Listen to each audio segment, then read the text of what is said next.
নড়াইলের দরিদ্র এক পরিবারে জন্মগ্রহণ করা এস.এম. সুলতান নিজের চিত্রকলা দিয়ে বিশ্বের কাছে বাংলাদেশকে পরিচিত করেছিলেন।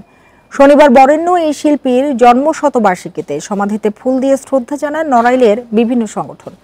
তবে বড় কোনো আয়োজন করা হয়নি এদিন।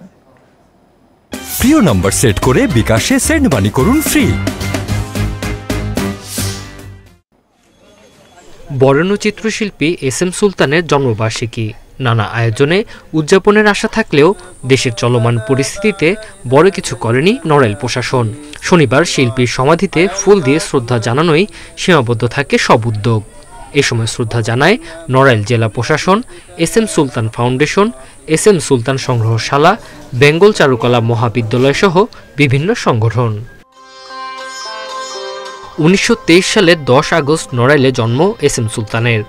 দারিদ্র্যের কারণে বেশি দিন পড়াশোনা হয়নি তার। বাবার সঙ্গে ধরতে হয় রাজমিস্ত্রির কাজ। এ সময় বিভিন্ন স্থাপনায় দেয়ালের ছবি আঁকা শুরু করেন সুলতান।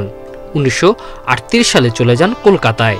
সেখানে আর্ট স্কুলের গভর্নিং বডির সদস্য প্রখ্যাত শিল্পী শাহেদ সোহরাওয়ার্দীর সান্নিধ্যে এলে ওই স্কুলে ভর্তির সুযোগ পান, যদিও সেখানে ভর্তির শিক্ষাগত যোগ্যতা ছিল না তার।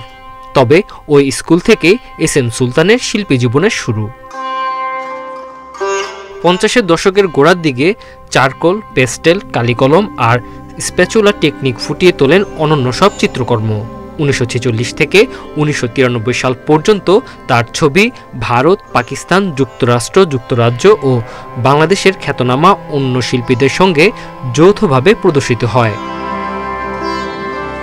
এস.এম. সুলতান 1986 সালে 21শে পদক, 1993 সালে স্বাধীনতা পুরস্কার সহ বিভিন্ন আন্তর্জাতিক সম্মাননা পেয়েছেন। Tanzil Hasnat, independent news.